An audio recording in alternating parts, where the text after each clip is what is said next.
Hello students, welcome to magnet brains. जैसे कि हम पढ़ रहे हैं क्लास 7th की हिंदी। तो क्लास 7th की जो हम हिंदी पढ़ा रहे हैं उसमें हमने अभी बुक ले रखी है आपकी बसंत। तो बसंत बुक जो हमने ली हुई है इसमें अभी तक हम आपको जो है 4 चैप्टर कंप्लीट करा चुके हैं। हमारा 5वां चैप्टर है मिठाई वाला। ये लिखित है भवानी प्रसाद वाजपेयी जी द्वारा। इन्होंने ये जो लिखा है चैप्टर मिठाई वाला, ये एक कहानी विधा में लिखा है, गद्य की कहानी विधा में लिखा गया है। इसमें ये चीज़ बताई गई है, कहानी के माध्यम से एक स्टोरी बनाई गई है कि एक व्यक्ति तरह तरह से चीज़ें बेचने एक गांव में आता है। तो एक औरत को शक होता है कि आखिर क्यों ये व्यक्ति इतने कम दामों पर तरह तरह की चीज़ें हर 4-5 महीने में आकर बेचता है, उसको क्या मिलता है ये सब चीज़ें। तो जब उसकी स्टोरी पता चलती है तो बहुत ही भावुक स्टोरी उसकी होती है। तो चलिए अभी कहानी हम भी पढ़ना शुरू करते हैं कि कैसे वो गांव में आता है और कैसे एक औरत को शक होता है इस चीज़ के, और वो बार बार हर 6-8 महीने के बाद में आता रहता है। तो चलिए पढ़ते हैं इस कहानी में क्या दिया गया है। बहुत ही मीठे स्वरों के साथ वह गलियों में घूमता हुआ कहता है, बच्चों को वो बहलाने वाले खिलौने वाला। मतलब कि जो बच्चों को बहलाते हैं खिलौने, वो खिलौने वाला आ गया है। इस अधूरे वाक्य को वह ऐसे विचित्र किंतु मादक मधुर ढंग से गाकर कहता है कि सुनने वाले एक बार अस्थिर हो उठते हैं। उनके स्नेहाभिषिक्त कंठ में फूटा हुआ गान सुनकर निकट के मकानों में हलचल मच जाती है। अब ये दिया है ना, स्नेहाभिषिक्त यानी कि स्नेह की अभिव्यक्ति से युक्त 3 शब्दों का आपको क्या दिया है, ये इसकी आपको जिसको हम बोलते हैं ना मर्ज कर दिया गया है। इन तीन शब्दों को मर्ज कर दिया गया है। क्या दिया है यहाँ पर, स्नेह अभिव्यक्ति से युक्त। ठीक है, इनमें 3 शब्द हैं, ये स्नेह अभिव्यक्ति, अभिव्यक्ति से युक्त। ठीक है, तो ये हम लोग हिंदी भाषा में अक्सर बहुत से शब्द होते हैं जिनको हम आपस में मिला देते हैं। तो ऐसे क्या होते हैं, इन शब्दों को हम बोलते हैं समास। जब कई सारे पदों को जोड़कर एक पद बनाया जाता है, यानी कि 2-3 पदों को जोड़कर एक साथ में एक समस्त पद बनाते हैं, तो वो हमारा कहलाता है समास। तो ये हमारा पूरा क्या कहलाएगा, आपका समास। ठीक है, तो ये देखिए हमने लिटरेचर में भी लैंग्वेज की एक नई चीज सीखी। तो स्नेहाभिषिक्त मतलब स्नेह अभिव्यक्ति से युक्त, यानी कि वो प्यार अभिव्यक्त करती हुई उसकी वाणी जो है उसके कंठ यानी गले से गाने के रूप में निकल रही थी।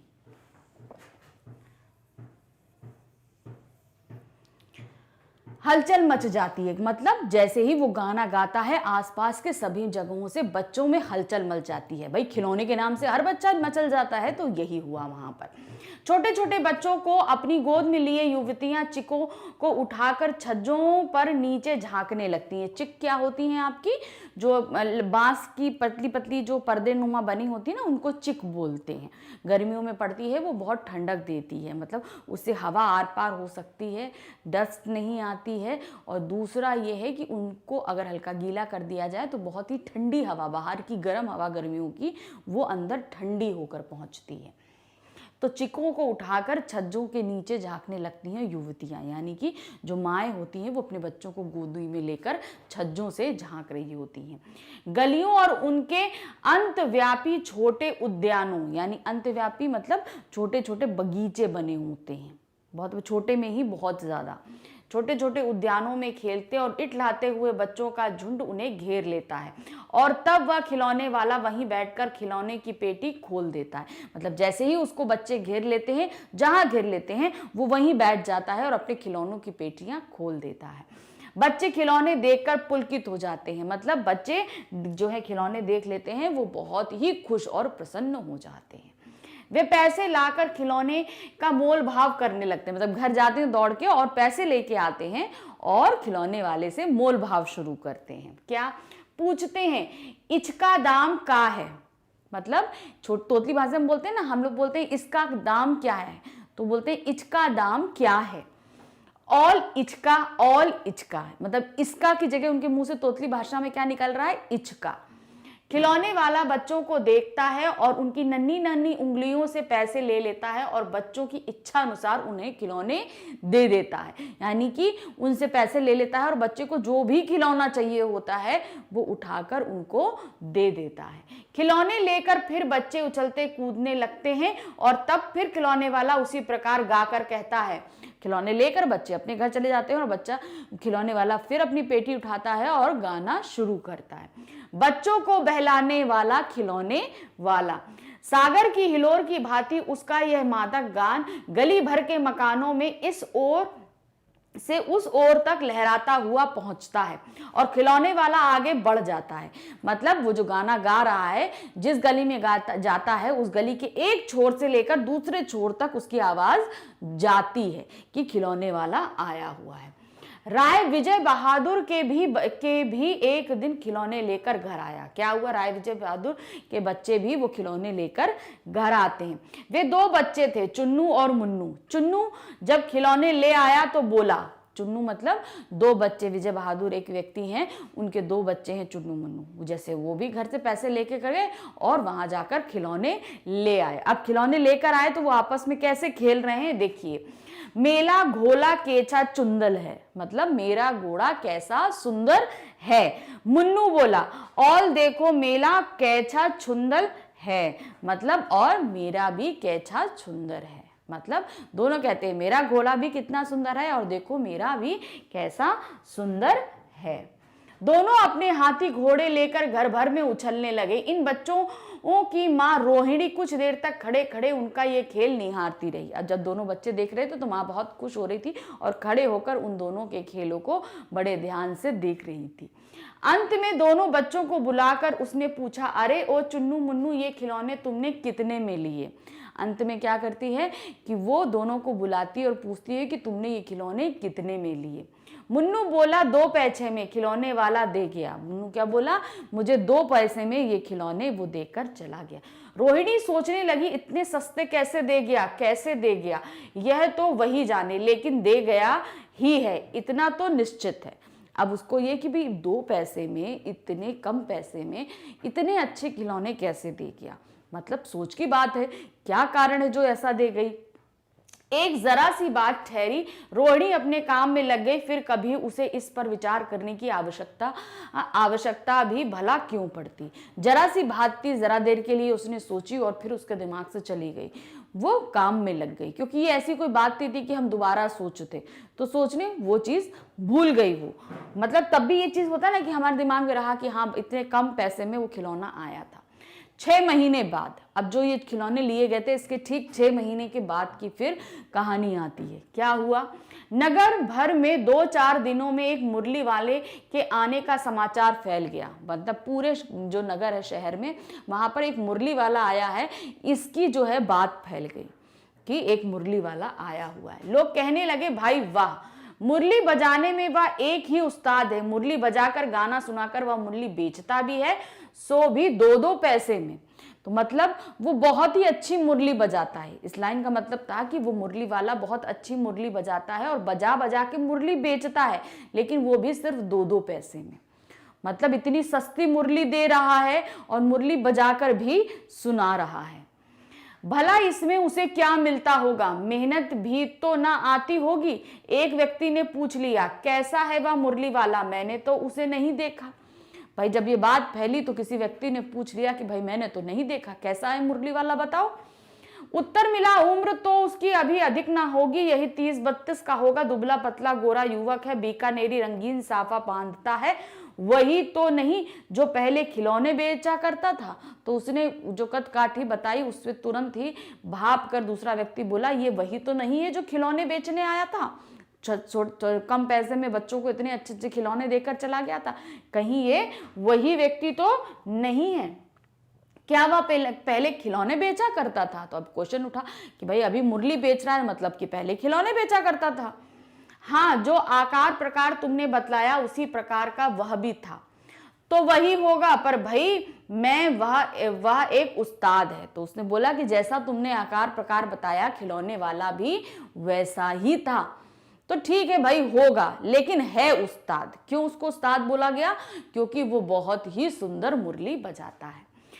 प्रतिदिन इसी प्रकार उस मुरली वाले की चर्चा होती। प्रतिदिन नगर की प्रत्येक गली में उसका मादक मृदुल स्वर सुनाई पड़ता, बच्चों को बहलाने वाला मुरलिया वाला। तो क्या हुआ, फिर से वो आया कि बच्चों को बहलाने वाला मुरली वाला। रोहिणी ने भी मुरली वाले का यह सुर सुना, तुरंत ही उसे खिलौने वाले का स्मरण हो आया। उसको वही बात फिर से याद आ गई कि खिलौने वाला भी ऐसे ही बोलता था। तो उसने मन ही मन कहा, खिलौने वाला भी इसी तरह गा गा कर खिलौने बेचा करता था। रोहिणी उठकर अपने पति विजय बाबू के पास गई। जरा उस मुरली वाले को बुलाओ तो चुन्नू मुन्नू के लिए ले लूं, क्या पता या फिर इधर आए ना आए। वे भी जान पड़ता है पार्क में खेलने निकल गए। तो अब क्या होता है, बच्चों के लिए उसे मुरली लेनी थी, तो उसने क्या बोला कि जाइए आप जरा सा उस मुरली वाले को यहाँ बुला लाइए, हम मुरली ले लेते हैं। पता नहीं वो इस तरफ दोबारा आए ना आए। और ये दोनों बच्चे भी नहीं दिख रहे हैं, लगता है कहीं खेलने निकल गए हैं, नहीं तो उन्हीं से मंगा लेती वो। तो उसने कहा आप जाकर बुला लाइए। विजय बाबू एक समाचार पत्र पढ़ रहे थे, उसी तरह उसे लिए हुए वे दरवाजे पर आकर मुरली वाले से बोले, क्यों भाई किस तरह देते हो मुरली? तो वो अखबार पढ़ रहे थे, अखबार लिए लिए चले गए दरवाजे पर और मुरली वाले से पूछे, कितने में देते हो मुरली? किसी की टोपी गली में गिर पड़ी, किसी का जूता पार्क में छूट गया और किसी को सोथनी पैजामा ढीली होकर लटक आई। इस तरह दौड़ते हौफते हुए बच्चों का झुंड आ पहुंचा। तो अब जब वो बोल ही रहे थे तब तक पीछे से बच्चों का एक झुंड दौड़ता हुआ आ रहा था, जब मुरली वाले से बोल रहे थे। तो क्या हुआ, जब दौड़ते आ रहे थे, किसी की टोपी गिर पड़ी, किसी का पैजामा छूट गया, किसी का पार्क में जूता छूट गया, मतलब पैजामा पकड़े जूता छूटे, भागते हुआ पूरा झुंड बच्चों का वहां पर आ पहुंचा। एक स्वर में सब बोल उठे, हम भी ले दे मुरली, हम भी लेंदे मुरली, मतलब हम भी लेंगे मुरली, हम भी लेंगे मुरली। मुरली वाला हर्ष गदगद घोटा, बोला सबको देंगे भैया, लेकिन जरा रुको ठहरो, एक एक को देने दो, अभी इतनी जल्दी हम कहीं लौटे थोड़ी जा रहे हैं। तो भाई इतने सारे बच्चे जब बोलने लगे हम भी लेंगे हम भी लेंगे, तो बोला हाँ हाँ सबको देंगे, हम कहीं इतनी जल्दी लौट कर नहीं जा रहे हैं, थोड़ा दम करके एक एक करके हम सबको देंगे। बेचने ही तो आए हैं और है भी इस समय मेरे पास एक दो नहीं पूरी 57। क्या बोलता है वो कि हम ये मुरली बेचने ही तो आए हैं और मेरे पास कम नहीं है, एक दो नहीं पूरी 57 मुरली लेकर आया हूं मैं। हाँ बाबूजी, क्या पूछा था आपने, कितने में दी? दी तो वो पैसे 3-3 पैसे के हिसाब से, पर आपको 2-2 पैसे में ही दूंगा। तो अब जब बच्चों के झुंड में जब विजय बहादुर बाहर आए थे, विजय बाबू, तो मुरली वाले से बात कर रहे थे, लेकिन बच्चे आ गए थे बीच में, तो बीच में बात कट गई थी। तो अब फिर से वो मुरली वाला किनसे मुखातिब होता है, फिर से विजय बाबू से मुखातिब होता है और बोलता है कि हाँ बाबूजी आप क्या बोल रहे थे? उन्होंने बोला ये मुरली में ऐसे तो 3-3 पैसे की है, लेकिन मैं आपको 2-2 पैसे में दे दूंगा। विजय बाबू भीतर बाहर दोनों रूपों से मुस्कुरा दिए, मन ही मन कहने लगे, कैसा है, देता तो सबको इसी भाव से है, पर मुझ पर उल्टा एहसान लाद रहा है। तो कहता है सबको तो इसी भाव से दे रहा है और मुझको ये कहकर मेरे ऊपर एहसान लाद रहा है कि मैं आपको 2-2 पैसे में दे दूंगा। दे तो सभी को 2-2 में रहा है और मुझको ये बात कहकर मेरे को एहसान बनाता है। फिर बोले, तुम लोगों की झूठ बोलने की आदत होती है, देते होगे सभी को 2-2 पैसे में, पर एहसान का बोझ मेरे ही ऊपर लाद रहे हो। कहते तुम लोग ऐसे ही हो, तो तुम लोग सबको 2-2 में बोलोगे, लेकिन मेरे ऊपर एहसान लाद रहे हो। मुरली वाला एकदम अप्रतिभ हो उठा, बोला आपको क्या पता बाबूजी कि इसकी असली लागत क्या है? यह तो ग्राहकों का दस्तूर होता है कि दुकानदार चाहे हानि उठाकर चीज क्यों ना बेचे, पर ग्राहक यही समझते हैं दुकानदार मुझे लूट रहा है। तो उसने बोला कि ग्राहक आप क्या जाने, आप ग्राहक, हर ग्राहक आता है मोल भाव करता है और जितना भी कम बताऊं उससे और कम ले जाने की कोशिश करता है।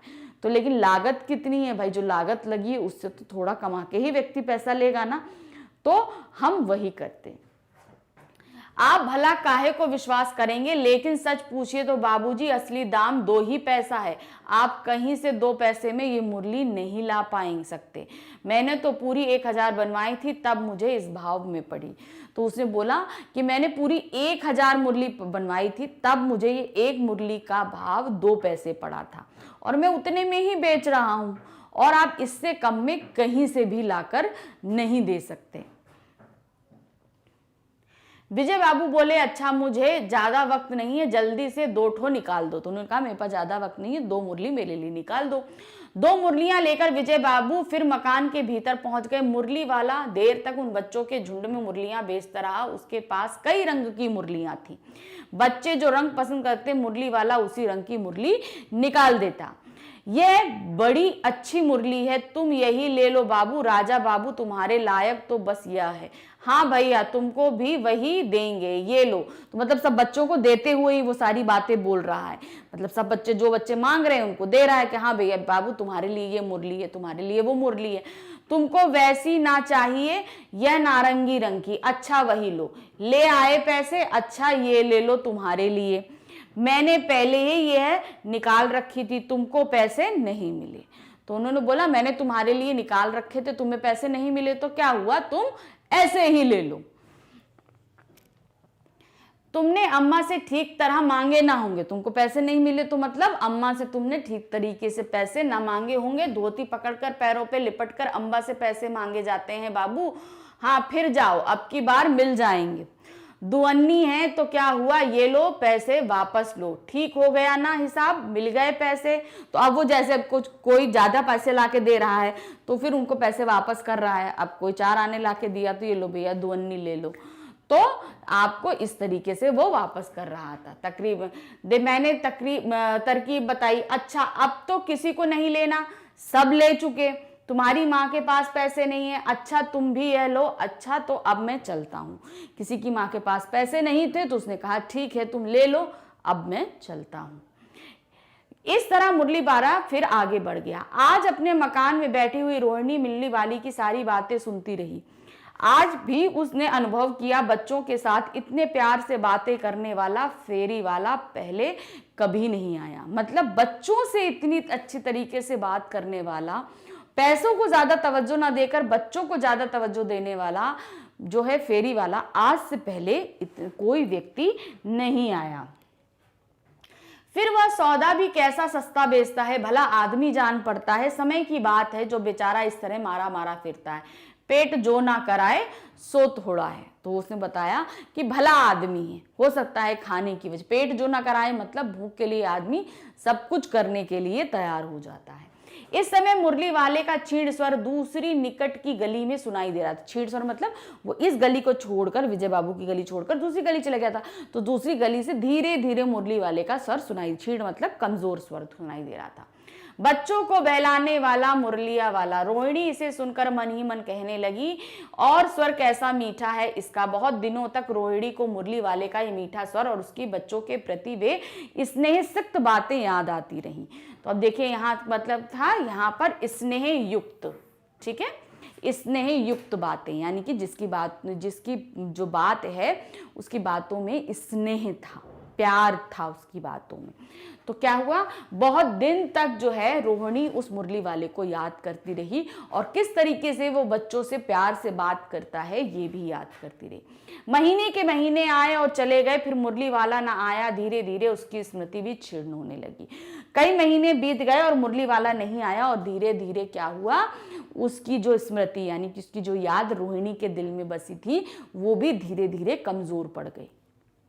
8 मास बाद जब मुरली बेचने आया था, उसके 8 महीने बाद, पहले खिलौने बेचने आया, उसके 6 महीने बाद वो मुरली बेचने आया। मुरली बेचने के 8 महीने बाद वो फिर आया। क्या हुआ, सर्दी के दिन थे। रोहिणी स्नान करके मकान की छत पर चढ़कर आजना नुलंबित केश, मतलब जो हल्के से टपकते हुए, पानी टपकते हुए जो केश होते हैं ना, उनको बोलते हैं। केश राशि सुखा रही थी। इस समय नीचे की गली में सुनाई पड़ा, बच्चों को बहलाने वाला मिठाई वाला। अब वो सुखा रही थी, तुरंत उसके कान में आवाज पड़ी, बच्चों को बहलाने वाला मिठाई वाला। पहले खिलौने वाला, फिर मुरली वाला, और अब क्या बन के आया, मिठाई वाला। मिठाई, यहाँ मिठाई मतलब ये नहीं कि लड्डू पेड़ा, यहाँ मिठाई का मतलब था गोलियां, टॉफियां। पहले हम लोग को दुकानों में ऐसी टॉफियां नहीं मिलती थी, तो क्या था, वो अलग अलग मिलती थी। पहले तो इतनी शॉप्स भी नहीं होती थी गांव वगैरह में, तो वो छोटी छोटी गोलियां बेचने आया था। मिठाई वाले का स्वर उसके लिए परिचित था। झट से रोहिणी नीचे उतर कर आई। उस समय उसके पति मकान में नहीं थे। वो तुरंत पहचान गई ये वही है, तुरंत दौड़कर आई, मगर उसके पति नहीं थे। तो अब वो कैसे बुलाती? भाई ये कल्चर था पहले कि औरतें जो है ना ऐसे निकल के नहीं जा सकती थी बाहर, घर में किसी बड़े बुजुर्ग का या पति का होना जरूरी था, वही बाहर के पराये मर्दों से बात करते थे। हाँ, उनकी वृद्धा दादी थी। रोहिणी उनके निकट आकर बोली, दादी चुन्नू मुन्नू के लिए मिठाई लेनी है, जरा कमरे में कहीं चलकर ठहराओ। मतलब उस मिठाई वाले को कमरे में चलकर ठहराओ, मैं इधर कैसे आऊं, कोई आता ना हो, जरा हट कर मैं भी चिक्की ओट्स में बैठी रहूंगी। दादी उठकर कमरे से आकर बोली, ए मिठाई वाले इधर आना।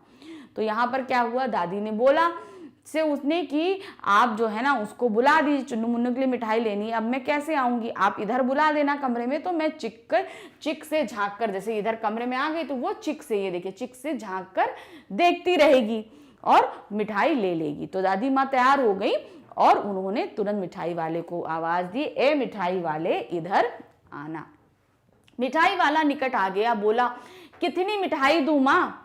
ये नए तरह की मिठाइयां हैं, रंग बिरंगी, कुछ कुछ खट्टी, कुछ कुछ मीठी, जायकेदार, बड़ी देर तक मुंह में टिकती हैं, जल्दी नहीं घुलती, बच्चे बड़े चाव से चूसते हैं और इनके गुणों के सिवा ये खांसी भी दूर करती है। कितनी दूं?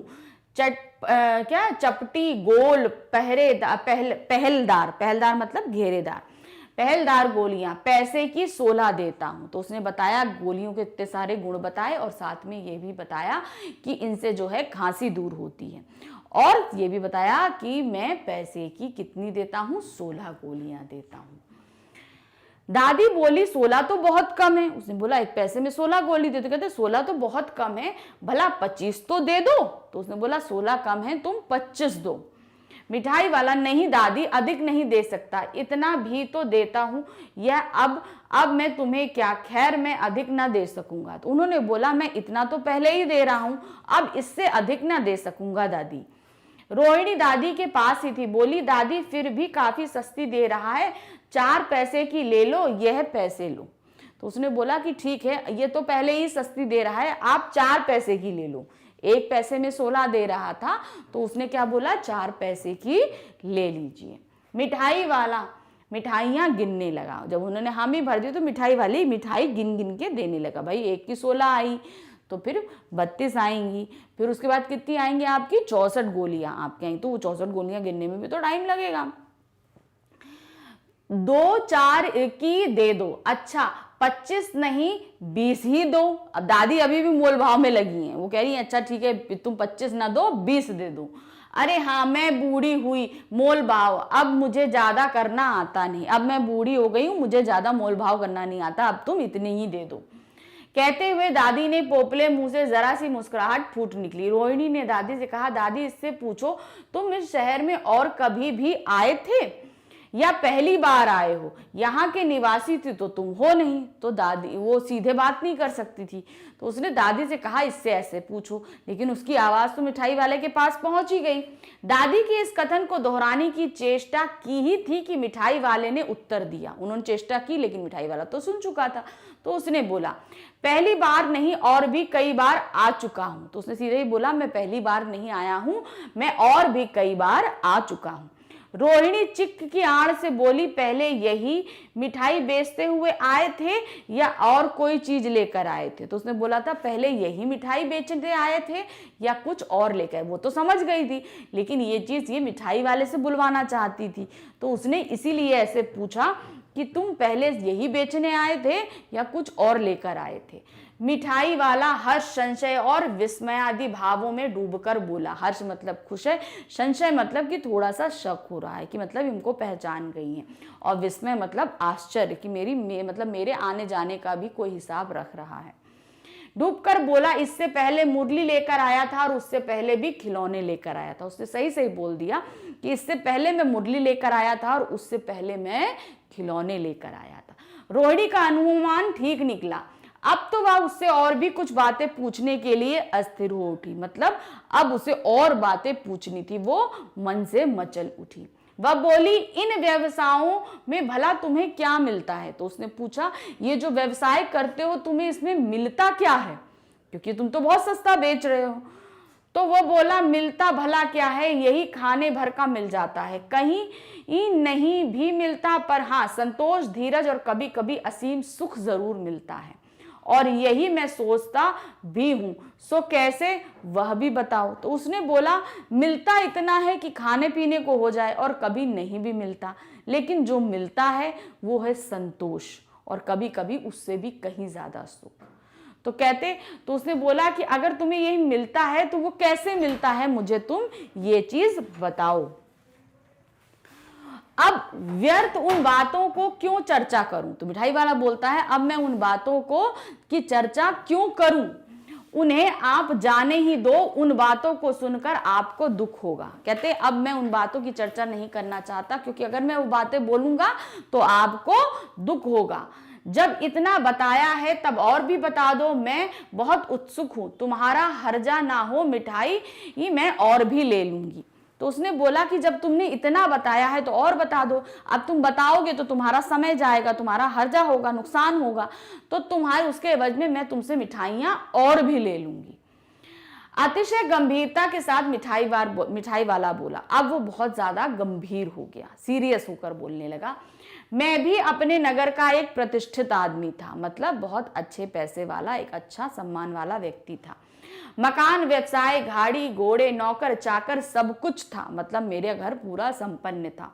स्त्री थी, छोटे छोटे 2 बच्चे भी थे। मेरा वह सोने का संसार था, बाहर संपत्ति का वैभव था, भीतर सांसारिक सुख था। मतलब उसकी एक स्त्री थी, 2 छोटे बच्चे थे, बाहर अगर इतना अच्छा वैभव मतलब धन संपत्ति थी, घर भी पूरा भरा पूरा था। स्त्री सुंदर थी, मेरी प्राण थी, मतलब मेरी स्त्री बहुत सुंदर थी और मैं उसे बहुत प्यार करता था। बच्चे ऐसे सुंदर थे जैसे सोने के सजीव खिलौने, और बच्चे भी मेरे बहुत सुंदर थे जैसे कि सोने के खिलौने हों और वो सजीव हो उठे हों, मतलब उनमें जान आ गई हो। उनकी अटखेलियों के मारे घर में कोलाहल मचा रहता था, मतलब वो उछलते कूदते रहते थे तो क्या होता था, पूरा घर में शोर मचा रहता था। समय की गति, विधाता की लीला, मतलब समय की चाल और भगवान की मर्जी। अब कोई नहीं है, दादी प्राण निकाले नहीं निकले, मतलब अब कोई नहीं बचा, अब मेरे जीवन में वो तीनों नहीं है। मैं प्राण निकालना चाहता हूं कि मेरे प्राण मेरे शरीर से निकल जाएं, पर मैं वो निकलते ही नहीं हैं। इसलिए अपने उन बच्चों को ही खोज में निकला हूं, वे अब अंत में होंगे तो यही ही आखिर। तो कहते अब मैं उन्हीं बच्चों को खोजने निकला हूं, क्यों? क्योंकि होंगे तो वो इन्हीं बच्चों के बीच में कहीं, आखिर कहीं ना जन्मे ही होंगे, उस तरह रहता हूं, घुल मिलकर मरता हूं। तो और जन्मे होंगे तो बच्चे बन के, इसीलिए ये सब बेचता रहता हूं और बच्चों के साथ समय बिताता हूं, और घुल मिलकर रहता हूं, लेकिन तब भी अंदर ही अंदर मरता रहता हूं, क्योंकि मेरा कोई नहीं है। इस तरह सुख संतोष के साथ मरूंगा। अब कुछ नहीं है, वो नहीं है, ऐसे तड़प तड़प के मरने के मतलब मैं यहाँ पर सब बच्चों को खुश करके चीजें देकर संतोष के साथ मरूंगा। इस तरह के जीवन में कभी कभी अपने उन बच्चों की एक झलक सी मिल जाती है, ऐसा जान पड़ता है जैसे वे इन्हीं में उछल उछल कर हंस खेल रहे हैं। पैसे की कमी थोड़े ही है, आपकी दया से पैसे तो काफी हैं, जो नहीं है इस तरह उसी को पा जाता हूं। तो कहते क्या है, मेरे पास पैसे बहुत हैं, लेकिन जो नहीं है, बच्चों का सुख, उनका प्यार, वो मैं इस तरीके से घूम घूम के पा लेता हूं। रोहिणी ने अब मिठाई वाले की ओर देखा। अब रोहिणी मिठाई वाले की तरफ देखती है, उसकी आंखों में आंसुओं से तरती। इसी समय चुन्नू मुन्नू आ गए, रोहिणी से लिपटकर उसका आंचल पकड़कर बोले, अम्मा मिठाई मुझसे लो। तो उन्होंने बोला, अम्मा मिठाई दे दो। तो वो बोले, मिठाई वाला तुरंत बोला, लो मुझसे लो। यह कहकर तत्काल कागज की 2 पुड़ियां मिठाइयों से भरी मिठाई वाले ने चुन्नू मुन्नू को दे दी। मतलब एक कागज का टुकड़ा लिया, उसमें वो गोलियां बांध कर उन चुन्नू मुन्नू को दे दिया। रोहिणी ने भीतर से पैसे फेंक दिए। मिठाई वाले ने पेटी उठाई और कहा, अब इस बार ये पैसे ना लूंगा। तो वो उठाकर चला गया। उसने बोला, अब मैं ये पैसे ना लूंगा। दादी बोली, अरे अरे ना ना, अपने पैसे लिए जा भाई। तो दादी बोली, भाई सामान दिया है तो पैसे लेकर जाओ। उन्होंने बोला, नहीं नहीं, पैसे लेकर जाओ। तब तक आगे फिर सुनाई पड़ा उसी प्रकार मादक मृदुल स्वर, बच्चों को बहलाने वाला मिठाई वाला। मतलब दादी की बात उसने अनसुनी करके वो आगे चला गया और फिर से रानी प्रसाद वाजपेयी जी द्वारा। तो ये चैप्टर हमने पढ़ा और समझा। अब इसके जो प्रश्न उत्तर जो हमसे हमारे सामने रखे गए हैं प्रश्न, उनके उत्तरों को हम खोजना शुरू करते हैं। चलिए, क्या है पहला प्रश्न, मिठाई वाला अलग अलग चीजें क्यों बेचता था और वो महीने बाद क्यों आता था? तो क्या कारण था उसका? जैसे उसे समझाया था कि उसके बच्चे थे जो अब उसके साथ नहीं हैं। वो इन छोटे छोटे बच्चों के बीच अपने ही बच्चों को खोजता है, क्योंकि हो सकता है जन्म लेकर वो इन्हीं बच्चों के बीच में आया होगा। तो वो इस तरीके से अपने मन को बहलाता था। तो यहाँ क्या दिया है, बच्चे एक ही चीज से उकता ना जाए, इसलिए वह बच्चों को पसंद आने वाली अलग अलग चीजें बदल कर बेचता था। दूसरा, वह महीनों बाद इसलिए आता था क्योंकि वह अपने फायदे की चिंता नहीं करता था, उसको कोई फायदा नहीं कमाना था। अपना ही धन लगाने के कारण वह वस्तुओं के इंतजाम में उसमें समय लगता था। बच्चों को उत्सुकता और अपने मन की संतुष्टि के लिए बच्चों की पसंद की चीजें बेचता था। वो अपने मन की संतुष्टि चाहता था, वो बच्चों से प्यार करता था, इंतजाम करता था, इसलिए उसे 2-3 महीने 4 महीने लग जाते थे बीच में, इसलिए वो बार बार रिपीटेशन में इतने दिन के बाद आता था। अब एक ही चीज से वो बोर हो जाएंगे, हर बार खिलौने लेकर आएगा तो ऐसा तो नहीं होगा, तो वो डिफरेंट चीजें लेकर आता था। नेक्स्ट, मिठाई वाले में वे कौन से गुण थे जिनकी वजह से बच्चे बड़े भी उसकी ओर खींचे चले आते थे? तो मिठाई वाले की आवाज बहुत ही अच्छी थी, वो गा गा के बताता था, इसलिए खाली बच्चे ही नहीं और भी बड़े उसकी तरफ खींचते थे। मिठाई वाले का मधुर आवाज में गा गा कर अपनी चीजों की विशेषताएं बताना, बच्चों की मनपसंद चीजें लाना, भाई बच्चों को जो जो चीजें पसंद है वो पसंद की चीज लाता था। लाभ कमाने के चक्कर में ना रहना, बच्चों से अपनत्व, वो किसी तरह का लाभ नहीं कमाना चाहता था, जितनी लागत लगाता था वो उतनी ही कमाता था। और बच्चों से अपनत्व था, अपनापन था उसको, इसलिए। और कोमल और प्रेमपूर्ण प्रभाव दर्शाना आदि ये ऐसी विशेषताएं थी कि बच्चे बड़ी भी उसकी ओर खिंचे चले आते थे। तो ये सारी चीजें उसके अंदर थी कि भाई अगर कोई मीठा भला गा ले, ठीक है, अगर पास आया, नहीं लेना है लो, नहीं लेना है, क्यों मेरा दिमाग खा रहे हो, ये कर रहे हो वो कर रहे हो, तो क्या बच्चे आएंगे, अरे वो बहुत बेकार है, हम नहीं जाएंगे उसके पास लेने।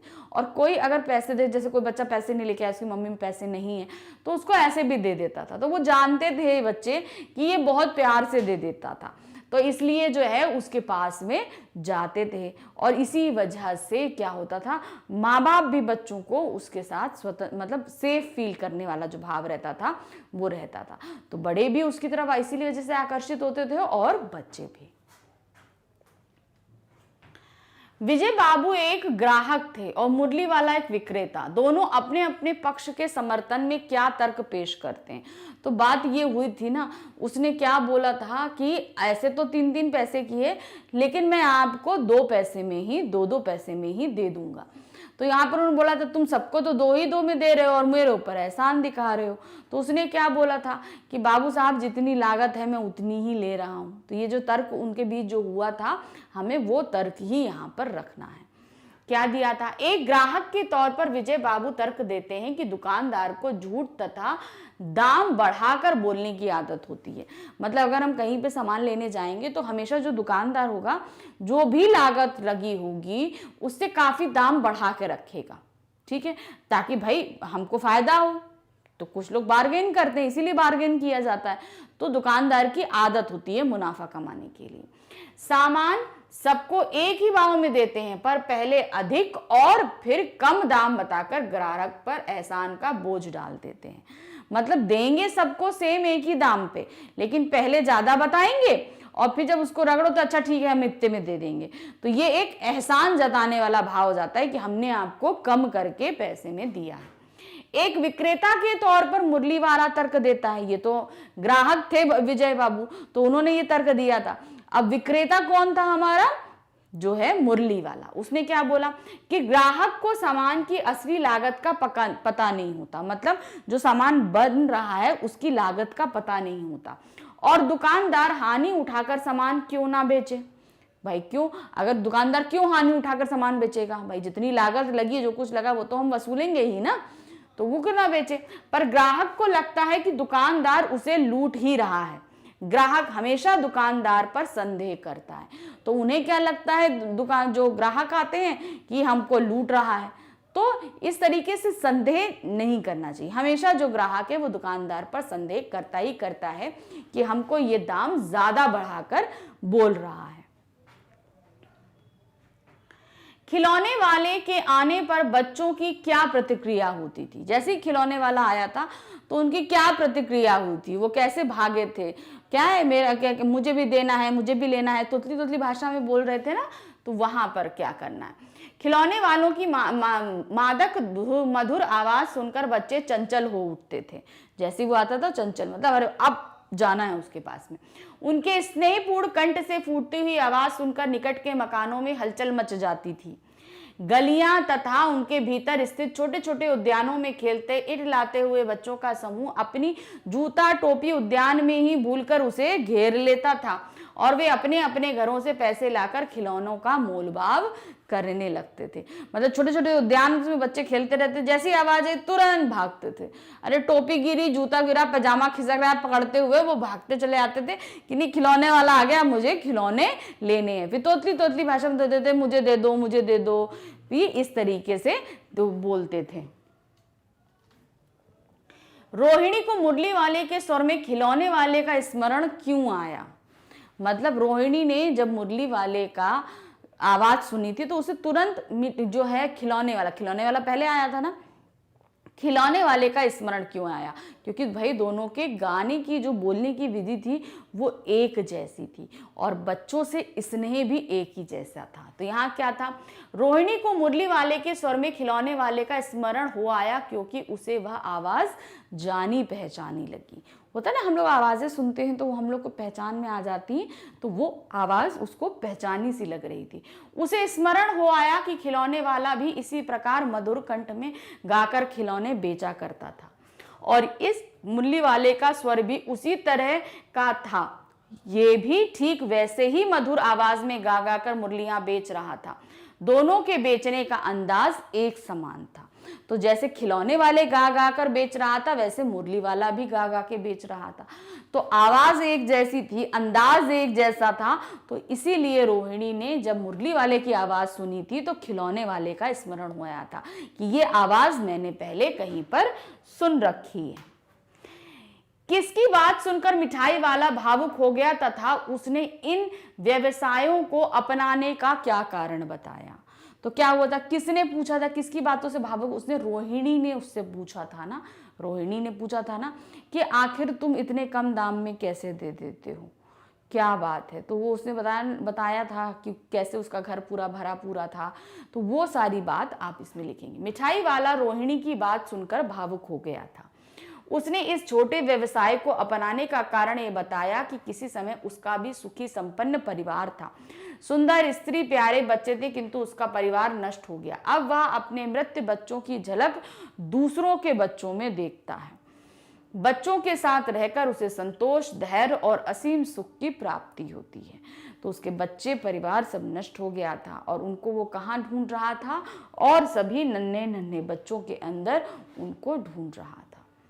अब इस बार ये पैसे ना लूंगा। कहानी के अंत में मिठाई वाले ने ऐसा क्यों कहा, क्योंकि रोहिणी की चुन्नू मुन्नू जो उसके छोटे जो दो बच्चे थे जो आ गए थे उसके सामने, और रोहिणी से उसे अपनापन भी महसूस हुआ कि नहीं आखिर क्यों ऐसा, मतलब उसको भी लगा कि हाँ मेरा तकलीफ कोई जानना चाहता है।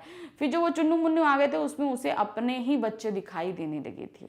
अब अपने बच्चों को देने के लिए कोई पैसे तो लेता नहीं है, तो इसीलिए उसने पैसे लेने से इनकार कर दिया था। अब इस बार ये पैसे न लूंगा। कहानी के अंत में मिठाई वाले ने ऐसा इसलिए कहा क्योंकि पहली बार किसी ने उसके प्रति इतनी आत्मीयता दिखाई थी, रोहिणी ने दिखाई थी आत्मीयता, और उसके दुख और पीड़ा को समझने का प्रयास किया था। उसने रोहिणी के बच्चों चुन्नू मुन्नू में अपने बच्चों की छवि नजर आई थी। तो रोहिणी ने अपनत्व दिखाया था, वो भावुक हो गया था, रोने लगा था। तो पहली बार किसी ने उसके अंदर इतना इंटरेस्ट दिखाया था, क्योंकि वो हमेशा गली गली घूमता रहता, अरे होगा जाने दो, कोई ध्यान नहीं देता, लेकिन कोई इतना ध्यान दे ये उसने सोचा नहीं था। इस कहानी में रोहिणी चिक के पीछे से बात करती है। क्या आज भी औरतें चिक के पीछे से बात करती हैं? यदि करती हैं तो क्यों? आपकी राय में क्या यह सही है? तो वो चिक से पीछे से बात कर रही थी, वो मिठाई वाले के सामने नहीं आ रही थी। ऐसा क्यों था? क्या आज भी ऐसा होता है? अगर होता है तो आपकी नज़र में ये सही है या नहीं सही है, ये चीज़ आपको बतानी है। हाँ, आज भी कुछ पिछड़े, ग्रामीण और रूढ़िवादी और कुछ जाति विशेष के परिवारों में पर्दा प्रथा का चलन है। माना कि आज नहीं, मतलब बहुत जगह नहीं है, लेकिन आज भी ये चलन काफ़ी हद तक कहीं ना कहीं जगहों पर है। मेरी राय में ये बिल्कुल उचित नहीं है। ये प्रथा न केवल स्त्रियों की स्वतंत्रता का हनन करती है, बल्कि उनकी प्रगति में रुकावट उत्पन्न करती है। साथ ही इस प्रकार की प्रथाएं हमारे देश की छवि को भी विश्व पटल पर धूमित करती हैं। मतलब ये जो छवि हमारे सामने, मतलब होता है ना, पर्दा प्रथा की जो छवि होती है, ये विश्व में हमारे सामने आता है। उनके यहाँ तो औरतें आगे नहीं निकलती। तो ये क्या होता है ना, एक हमारी गलत इमेज प्रस्तुत करती है विश्व के सामने में। और दूसरा, अगर औरतें नहीं निकलेंगी तो क्या होगा? उनकी स्वतंत्रता नहीं होगी, तो कहीं ना कहीं हद तक हम पीछे रह जाएंगे। हमारे देश की प्रगति, स्त्रियों की तो प्रगति होगी ही नहीं, मगर हमारे देश में भी बहुत सी चीजें हैं कि वो पिछड़ जाएंगी। अब हम आ गए हमारे लास्ट क्वेश्चन पे। क्या है लास्ट क्वेश्चन? हाट, मेले, शादी आदि आयोजनों में कौन कौन सी चीजें आपको सबसे ज्यादा आकर्षित करती हैं? उसको सजाने बनाने में किसका हाथ होगा, उन चेहरों के बारे में लिखिए। तो जैसे हम लोग मेला जाते हैं घूमने, तो वहां पर आपको क्या चीज अट्रैक्टिव लगती है? तो हम कुछ चीजें आपके सामने लेकर आए। उसके अलावा अगर आपके मन में कोई चीज है तो आप इस तरीके से लिख सकते हैं, ठीक है। तो आप यहाँ पर देखेंगे कि हम कैसे लेकर आए हैं, उनके पीछे कैसे, किन लोगों का हाथ रहता है, वो कैसे बनाते हैं, कैसे सजाते संवारते हैं, ये हमें बताना होगा। मेन होता है कि आपका इंटरेस्ट किस चीज़ में, आप मेले में जाके आपको क्या चीज़ ज़्यादा अट्रैक्टिव लगती है। हाट मेले की सभी चीज़ें मन को आकर्षित करती हैं। जैसे खाने पीने की चटपटी चीज़ें क्या होती हैं? चाट, पकौड़ी, दही भल्ले, गोलगप्पे। नमकीन में क्या रहता है? सेव, पापड़ी और नमक पारे। और मिठाइयाँ क्या रहती हैं? जलेबी, मालपुए, आइसक्रीम और बर्फ के खिलौने, गोले, खिलौने, रंग बिरंगे गुब्बारे, झूले और जादुई तमाशे इत्यादि। तो इतनी सारी चीजें होती हैं भाई। झूले भी होते हैं, हम लोग जाते हैं, झूले झूलते हैं। तो उसी तरह इन हाट मेले को सजाने में कारीगरों, मजदूरों और उनके घर की महिलाओं और बच्चों का भी समान रूप से हाथ होता है। तो जो हाट मेले लगते हैं उनको सजाने बनाने का काम कितना होता है? पूरे पूरे परिवार आके वहां पर रहते हैं जहां जहां मेले लगते हैं। इन सभी चेहरों के पीछे उनकी मेहनत, थकान, कार्यकुशलता, कारीगरी, व्यस्तता और कुछ आर्थिक लाभ पाने की छिपी एक इच्छा रहती है। हर व्यक्ति लाभ पाना चाहता है। देखिए भाई, हम काम करते हैं, क्यों करते हैं? क्योंकि हमको पैसे चाहिए होते हैं। तो जब हम इतना सारी मेहनत करेंगे तो क्यों करते हैं भाई? पैसे आएंगे तभी तो हम अपना खाना पीना, रहन सहन सब कुछ कर पाएंगे। तो ये जो लोग काम कर रहे हैं, कितनी मेहनत करते हैं। कभी इनको ध्यान से देखिए, आप कहीं मेले में जाएंगे तो देखिए उनको झूलों को झुलाने के लिए भी कितनी मेहनत करते हैं ये लोग। तो इस तरीके से हम इस वक्तव्य को लिखेंगे। तो यहाँ पर हमने इस पाठ के सभी प्रश्न उत्तर को आपको अच्छे से समझाया। ये ध्यान रखिए कि बहुत से प्रश्न आपके सामने ऐसे भी पूछे जाएंगे जिन्हें आपको अपनी मर्जी के हिसाब से लिखना होगा। लेकिन याद रखिए, उनको भी ये नहीं कि आपको बहुत ज़्यादा विस्तृत पूर्ण में लिखना है। अगर आपसे पूछा जा रहा है तो ना 6-7 लाइनों के अंदर ही कंप्लीट करिए। तो आई थिंक आपको ये चैप्टर्स बहुत अच्छे लगा होगा। पूरा ये चैप्टर जो हमने अभी पढ़ा मिठाई वाला, उसके प्रश्न उत्तर, तो इसके आगे की जो है हम पार्ट लेकर आपके सामने आते रहेंगे। Thank you, bye bye.